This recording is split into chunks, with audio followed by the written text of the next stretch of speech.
you may also like. A show about the things you may also like. Things like live like a local. Alyson Shane was traveling in Thailand and Japan around the same time I was traveling through Spain. We both went away for multiple months and managed our businesses remotely. She and her husband John follow a similar travel philosophy. Live like a local. Now, many of the people we know jet off to resorts and do nothing. Then there are the cruise losers. I see that as a form of smash and grab tourism. The ship docks, people get off the boat and grab things, leave behind their tummy flu viruses, get back on the boat, and repeat in another port of call. Anyhow, Alyson and I are going to swap stories on how to travel and live like a local. The best way to approach it is to talk about the lack of empowerment that a lot of people have when it comes to choosing a vacation and how our society frames what a vacation is. And I get the sense that it's a very North American thing. It seems like from talking to folks while we were on vacation who were from other Asian countries, traveling to other Asian countries, that it's about seeing historical sites, eating the food. You know, yes, maybe you're staying in a hotel, but you're staying in the city proper or whatever have you, versus the North American idea that a lot of us have of a vacation, which is, I want to unplug from my life. I don't want to have to think about anything. I just want to go and get day drunk next to a pool or in a pool next to the ocean. You know what I mean? Absolutely. Yeah, I guess we are looking to just kind of unplug all the time when we do that. But tell me about the trip that you took. When did it start? Where did you go? And when did you come back? Oh my goodness. So we left in mid-January. We went to Thailand, Cambodia, Vietnam, and Japan. We spent just shy of a month in Thailand, about a week and a half in Cambodia, a couple of weeks in Vietnam, and then about a month in Japan. We got back, I believe, on March 29th. So we've gone quite a while. And so what are you looking to do when you go away? It sounds like food is definitely involved by the looks of your Instagram, and as well visiting places. Yeah, the big thing for me is I'm very interested in being immersed in a culture that's different than mine.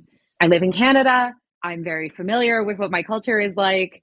As you alluded to, food is a very big part of my identity. I love cooking. I love experimenting with different cuisines in the kitchen. And when I go on vacation, I'm always looking for the best spots to eat authentic food in the places that we go. So Asian food is one of those, like, it's hard to find the right ingredients here. And my take on it isn't going to be the same as like a Thai or a Vietnamese restaurant here. But even that is going to be different than what you get over in Thailand or Vietnam, as an example. So that's a big motivator for me, is eating. I also scuba dive. So going to places where I can dive and check out interesting, coral formations or different types of fish is a big one. And just history, culture. In North America, we don't have a lot of the same older, I haven't been to Europe yet. I'm sure we can talk about your Europe trip if you want and all the amazing food you ate. But that's a big part of it for me as well, is I want to go to check out temples. I want to see the ruins of civilizations that came before us and experience things that I can't get in Canada. There just isn't that here. And I feel very fortunate to be able to go away and to be able to have those experiences. And those all are kind of things that encompass where I think about where I want to go when I look at going on vacation. So the word vacation, where we're in Western Canada. It seems that the crown jewel of those vacations is to go to Mexico, go into a resort, stay in the resort, get shit-faced, go home. Yeah, that seems to be the MO for a lot of folks. And I'll be honest with you, I have never wanted to go to a resort. This might be offensive to some people, but I really think of resorts as like daycares for grown-ups. Like you show up, you don't have to think about anything. Your bed gets made for you. Your room gets cleaned for you. Your food's taken care of. Your drinks are taken care of. We actually got married on an island in Belize, Key Cocker. It's about 45 minutes off the coast of Belize. And Key Cocker is like about as close to a resort as you can get without going on a resort. The island is just tourism. It's just fishing, ecotourism, snorkeling, scuba, boats, whatever. But that's all it exists for, really. It's just for tourists. And when I say it's like almost a resort, in the sense that it's just the locals who are there to help you have a good time and other tourists. My husband and I thought that that would be a good water wings for a lot of our family members who haven't traveled outside of Canada and were nervous about going somewhere that wasn't a resort, regardless of the country the resort was located in. And one of our buddies, after the fact, turned around to us and he was like, yeah, like Key Cocker was pretty great and all, but really sucked having to carry my wallet around all day. Like, really? That's your indication of whether or not you're having a good time on your vacation, is like you have to manage your own shit. But I think, like I said at the start, a lot of people, when they think about what a vacation is to them, is not thinking. It's just shutting off your brain and just like sinking down into like an amoeba state, where just everything is taken care of for you.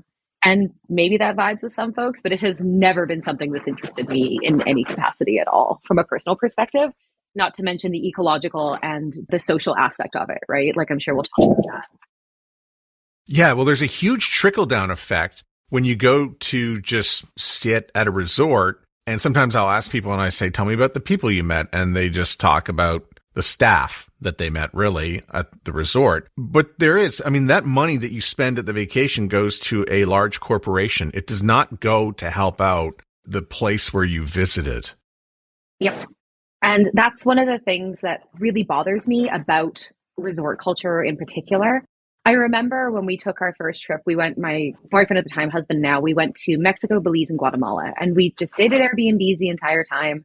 And I remember talking to some locals in Belize about how resorts were starting to open up in the country.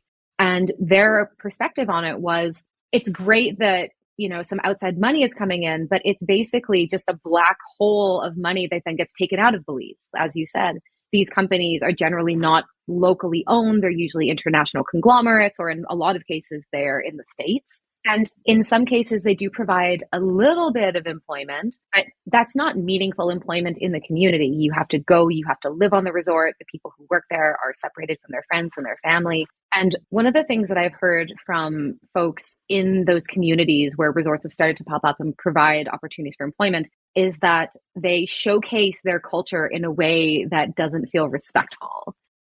But when you work at a resort, that's your job. You don't get to decide whether or not you're participating in like the big fire show. It's just part of what you're doing there, right? So yes, you are glimpsing part of someone's culture, but you're not really interfacing with it in a meaningful sense. It's just consumerism applied to it in a different context. There's a lot of negatives to resorts beyond just like on a personal level, what travel can do for a person. But yeah, it's definitely not great.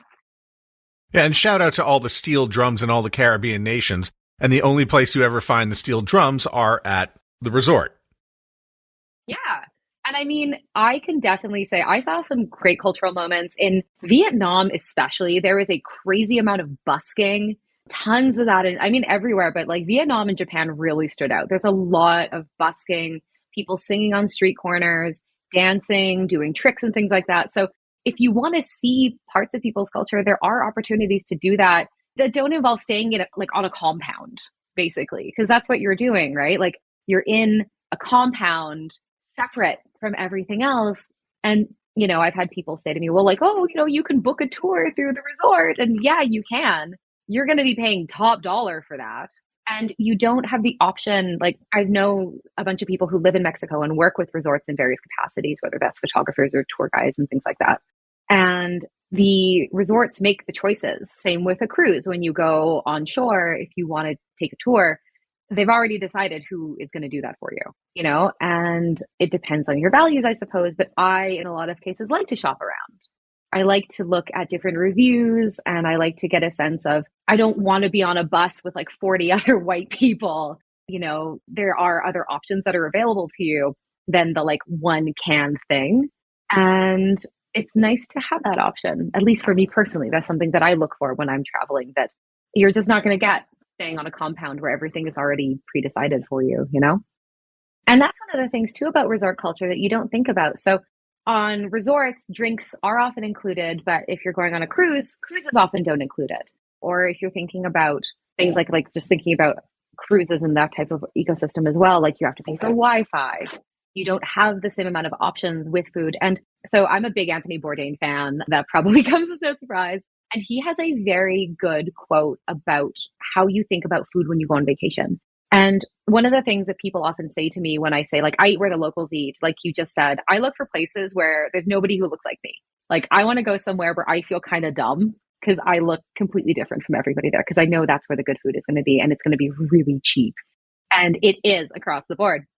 But a lot of people will say, well, what about food poisoning? I don't want to get food poisoning if I go to a place that serves like tourists that in theory, they go, well, that's, a safe place for me. If I eat at the hotel is going to make sure that I'm taken care of. And there's a great Anthony Bourdain quote about this where he says, eating where the locals eat means that there's going to be a care and consideration into that food that you're not going to get in a tourist trap or a restaurant in the hotel because those people are feeding their community members. They're feeding their neighbors. So if a stall in Thailand starts getting people super sick, well, that stall's not going to be around anymore. And that's somebody's individual livelihood. So they care a lot more about that than a hotel or somewhere like that, where you're just a name, you're just a name on the ledger. You leave when you leave, you eat at the buffet or you don't, they don't care. Right? Versus somebody who is putting time and care into building a reputation within that community. And I remember that's a very long version of a very short quote, but I remember reading that. And it really resonated with me. And it's something that I tell people all the time when I'm traveling and when I talk to people about the type of travel that I like to do. Speaking of Anthony Bourdain, I guess I marvel the most at how he avoids airplane food so successfully. Okay, one thing on airplane food, I will say, airplane food is airplane food no matter where you go. It's not going to be the best quality. But North Americans get ripped off. Oh my God. You take like a 1-hour flight in Asia and you're getting a snack. There's drinks included. The quality and the quantity of food that you get for free on every flight is just, it's offensive. Like, I feel like North Americans get ripped off so hard and like, love us, but we have such a superiority complex over other parts of the world. And we're the ones consistently eating worse, like less natural food, paying more for it and getting way overcharged on things like flights, luggage, alcohol. Like, I like to travel. I save money. Like, I'm saving money when I go on vacation because I'm not staying on a resort and I'm eating where the locals eat. And I'm not going out to drink at a bar every night. I'm going to 7-Eleven and getting a 9% tall boy for like $1.50. You know what I mean? Because that's what the locals are doing. Yeah, absolutely. And it never used to be that way. And somewhere along the path, likely in the 90s, corporations began to really find new ways to gouge us. And it happens continually over and over again to the point where, I'm wandering around Europe and saying, Europe never used to be cheaper than North America. And now it is. And I just realized, if I play this right, I can spend 2 months here. Oh, and I did. Yeah, that's exactly what we did too. Like, I will say we spent more on this trip than we were planning to, but we did every tour. Like, we went on every tour. We checked out every ruin. The last time we were in Thailand in 2019, we spent a lot more time just in the city, hanging out, that type of thing. And like you just said, if you're smart about it, the most expensive part of your vacation is your flight. And that's been across the board. It's interesting that you mentioned that Europe isn't as pricey as you thought it would be, because I had the same experience in Japan before we went to Japan. And even like since, everyone that we talked to is like, oh, so expensive. Japan's so expensive. And it is not.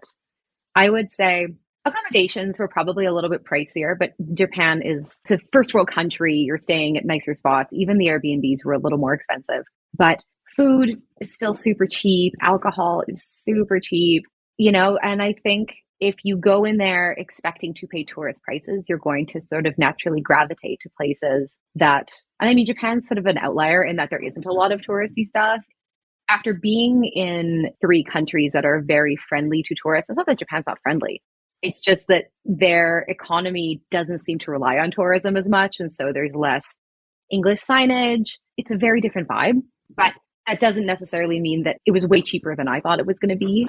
And like I said, I think the big money saver there was just because we ate at local restaurants. We had to go to places where you have to like point at the menu because you don't know what it is and you hope Google Translate got it right. Yeah, it's harder in some places. It's in a place like Japan to like have a vacation where you shut your brain off. But it's actually, I would argue that place in particular is the opposite. But It depends on the type of trip you want to have, and it depends on the type of experience you want to have when you leave your home country, right? I think that just really comes down to the individual and to what you want to become accustomed to and what you're willing to become accustomed to. You said Google Translate. Now, I was practicing my Spanish in Spain, and it went so far. And then I realized, I really haven't downloaded Google Translate. And there you were in Japan using and singing the praises of Google Translate to bailing you out.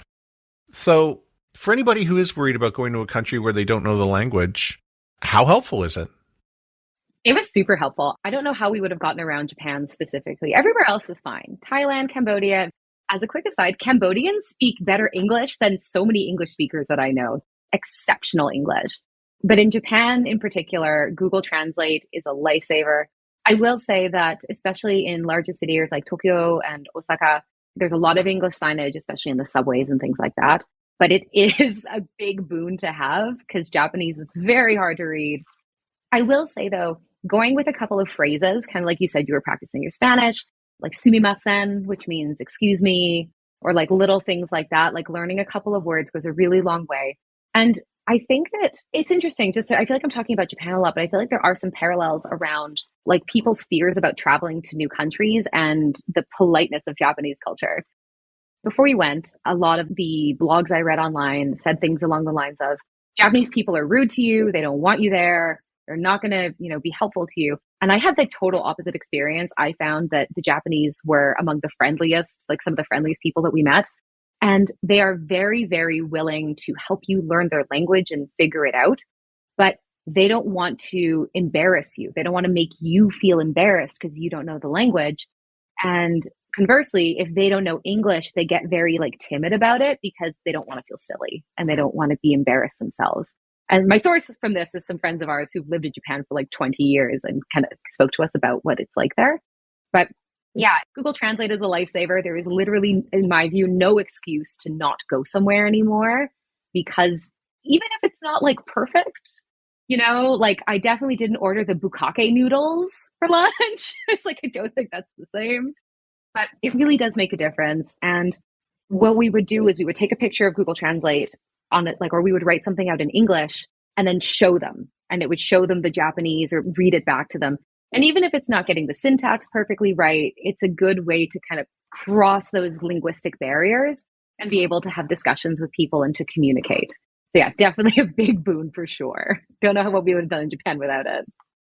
And a really simple hack to, getting outside the resorts is Airbnb, because chances are good that there's going to be a local involved. And by the way, that local person will point you to the local establishments.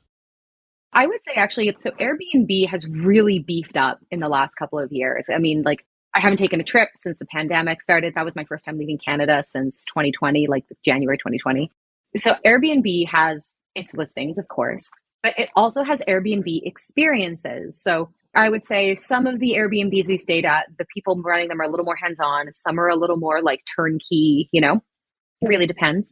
I like the turnkey a little bit more. I like renting an apartment or doing something similar, not staying in the main floor of someone's house. But it depends. But when you're doing more turnkey style, you don't have that opportunity. And some people, especially if they're super ESL, aren't as forthcoming with those suggestions. Some really are. But Airbnb Experiences has tons of that. And we booked a lot of our tours through Airbnb Experiences because it's such an easy way to tap into what locals in the area are offering and not rely so much on big tour companies and things like that. So that was, again, sort of being a value-driven traveler, that was something that was really important to me. And the most memorable tours and experiences we had were ones that we booked through Airbnb Experiences as well. So it definitely, the options are out there. You just have to be willing to do a little bit more legwork in order to find them for yourself.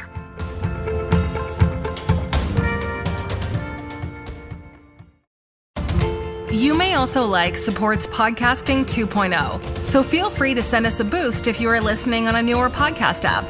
If you don't have one, you can see a full list of them at newpodcastapps.com.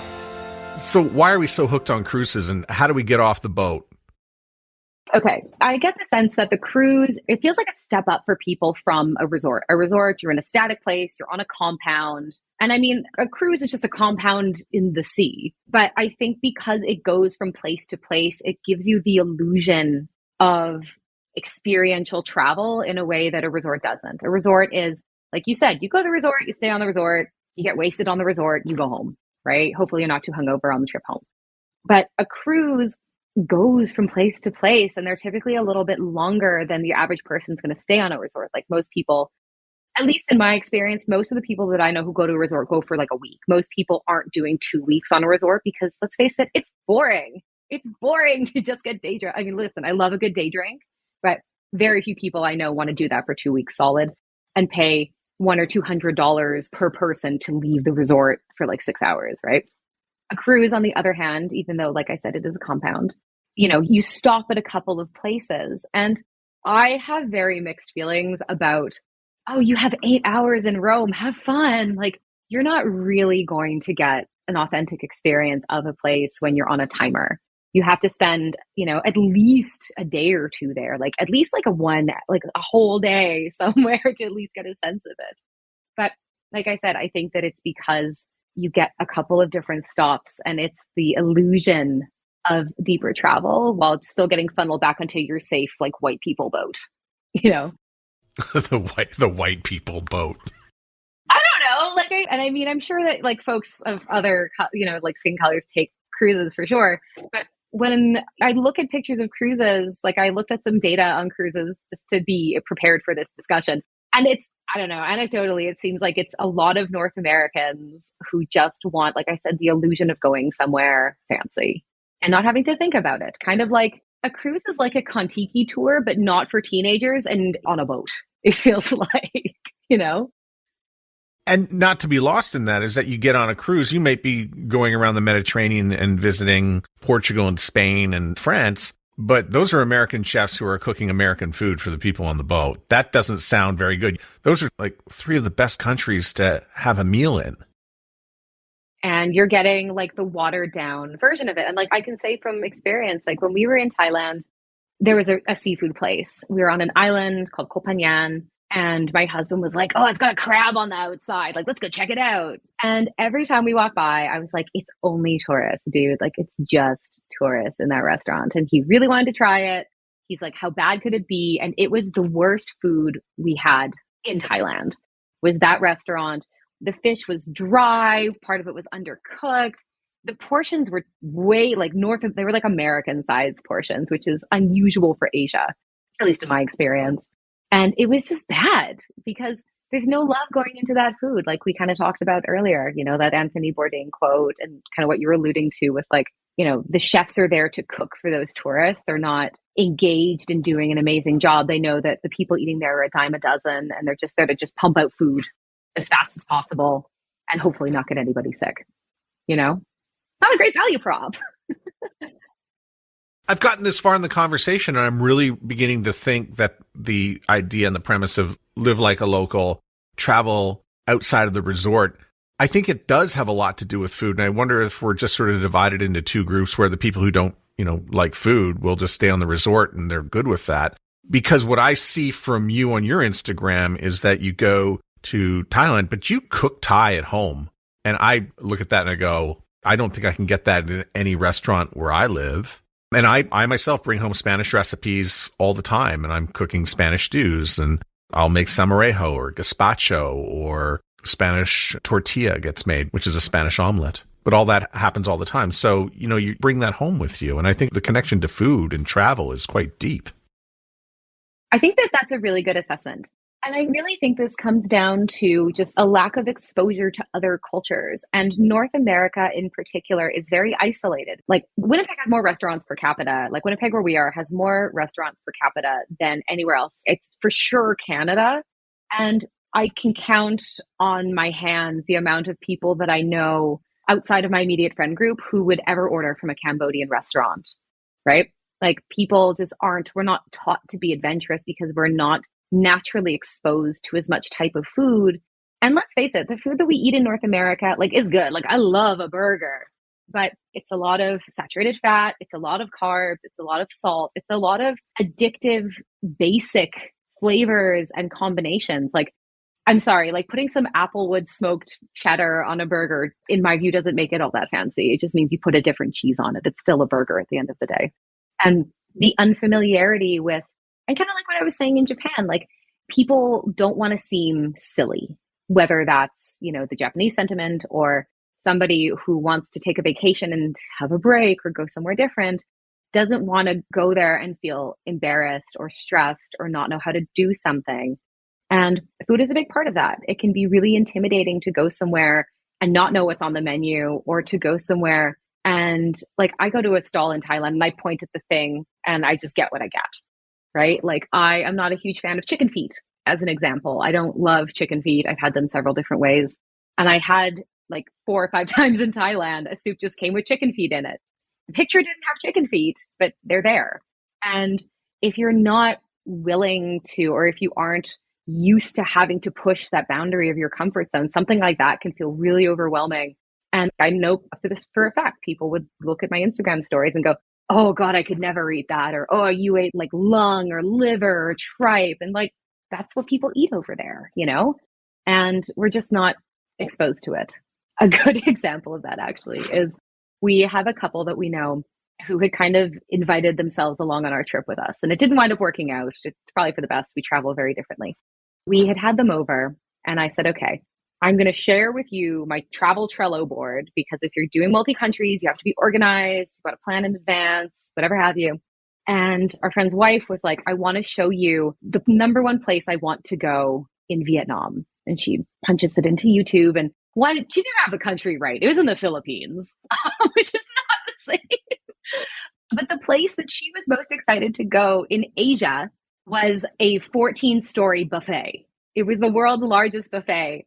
And I was like, I'm not eating there. I'm not traveling halfway across the world to eat at a buffet. Like you said, like, I don't know, to sort of circle back to your point about buffets, I think buffets continue to exist because they give the illusion of choice while also allowing you to sort of stick within what makes you feel safe. Because like this chick is not going to the 14-story buffet and having like oxtail soup. She's going there and she's like, there's a whole floor of cheese. That's too much cheese. We need that much cheese. So we watched the video and I pointed out that it was in the Philippines. And I said, this YouTuber has another video. He's like a food blogger where he's walking through Vietnam. And there's a couple of really famous food streets in Hanoi. And he's eating all these desserts, and all the desserts are like, they're little custards. So it's like custard with jackfruit, custard with like a red bean, like mash or whatever this they use over there. And all these different types of desserts in custard. And we're watching the video and she's like, oh, that all just looks disgusting. When we go, we'll just go eat somewhere where there's normal food. And I couldn't help it, Matt. I was just like, bitch, that is normal food. Like, that's what they eat there. Come on. It's intimidating for people. And the assumptions that we as North Americans make that our food is like the normal food, I think makes it harder for us to feel comfortable pushing those boundaries because we haven't had to. If you haven't been able to afford to take a trip to Asia until you're in your 30s or your late 20s, you may have never experienced anything like a chicken foot in your soup. And yeah, I think there's just a lack of adventurousness there. What was the most challenging thing you ate? Ooh, I don't know. I don't really feel like I was super challenged on a lot of stuff. The only thing that I didn't eat a lot of was we were at this little stand-up bar in Kyoto, and John just ordered, it was like a grilled fish, and it was like a whole grilled, like a little sardine. And it wasn't that they were bad. I just wasn't vibing with the texture at that point in time. So I had like one to be polite. I eat a lot of fish. I feel like that was the one that I just wasn't vibing with in that moment. I don't know if we really had anything that I didn't like. I'll eat anything once, We ate sea urchin, which was very interesting. I'd never had it before. Have you had urchin before? Yeah, outside the market in Cadiz, somebody was cutting it up nicely. Okay, I'm curious. Describe to me what eating urchin is like. Like, what does it taste like? What's the texture like for you? Not memorable. It just was fine. I just preferred the oysters. Oh God, well, oysters are in a whole different category. That's totally different. Yeah, I mean, it's got a nice texture, sits on the tongue, it's soft, and that's about it. found it dissolves. It's almost like a muddy, like a very soft, like a pudding almost. Like you put it on your tongue and it kind of just dissolves right away, but it's got this like muddy, earthy texture to it. And it definitely took some getting used to. Like the first time I had it, I was like, oh, okay, so that's urchin. Let's have another one and just acclimatize my palate to it. I'm a pretty big believer that if you are determined enough to like something, you can learn to like any food. We do it with beer, we do it with coffee, we do it with lots of things here in North America. You can easily get over like looking at a piece of like liver or eating lung or something. It's just a matter of wanting to, I think. More often than not, when I look at the cuisines between North America and anywhere else in the world, I will look at, Italy or Spain, where you'll get a tomato and it's just a tomato and they will cut it. And then you might put a little salt or olive oil on it and that's it. And in North America, everything has 50,000 ingredients. I'm not quite sure how we ever evolved into chicken parm, casserole, added cheese extra, just piles of this ingredients thrown. My birthday lunch was lamb and it had salt, pepper, and lamb, and it was delicious. So I'm not sure how we got here in North America by just constantly bombarding everything with ingredients, and most of which are not healthy or natural. Coming back to talking about North American food and the basis of it, like it's carby, it's salty, it's very basic in a lot of cases. And I think that when you're starting from a foundation that's kind of bland, adding anything to it feels fancy. And we're used to things that fall into that category. So more cheese, more sauce, things like that, versus like Thai. Like the concept in Thai cooking is I cannot remember what they are right now, but there's like the 5 major flavors. It's like salty, tangy, vinegary, sour, and like umami, I think are the 5. And the way that they think about their cooking is every bite should be different. So you have your regular bowl of noodles with your stuff that goes in it, and you're supposed to mix it all up. And then there's prick nom ploa, which is the vinegar soaked chilies, and it's just like a vinegar sauce. And there's another one that's a similar name, and it's like fish sauce. So it's like fish sauce chilies and vinegar chilies, and then just like a bunch of vinegar soaked jalapenos. And you pour a little bit onto different parts of your bite in order to enhance flavors and have an experience of a meal that is varied and that is engaging with every bite that you take of it. And I think the North American tendency to just like throw a cheese on it or like more maplewood bacon or whatever have you, just comes down to the fact that we're fundamentally afraid of mixing flavors and being uncomfortable with a lot of the food that we eat. I have a lot of cookbooks in my house. Some of them are Thai, some are from places like I'm getting really into like Iranian and like Mediterranean food right now. I just got a tagine and I love it. But I have a book by a popular author. She runs a website and like Pinterest called Half Baked Harvest. And her stuff is great. Don't get me wrong. It's super tasty, but it's all comfort food. It's like 6 cheese pasta, or it's like, something with like 8 different, it's all cheese, it's all carbs, it's all cream. And like, I hate to say this is maybe like a spicy thing to say, but like, no wonder we're all getting fat over here. Like, all we're doing is eating processed, heavy, carb-loaded meals, and then we drive everywhere. Like the food that we ate in Asia, in Thailand and Cambodia and Vietnam it was super noodle heavy. It was carbs every meal, but the freshness of the food was completely different than what I'm used to here. And then go to Japan, and that's just like a whole other universe. Like the quality of the food there is so good, the freshness of the food, and everybody in Japan especially, they walk. I read while we were there that the average Japanese person walks 7,000 steps a day. And that's like living in Tokyo. Or like any major city. You just walk to the store, you walk to the restaurant, you walk to meet your friends, you walk to the subway. And the way that they think about eating is not just like a meal to get through.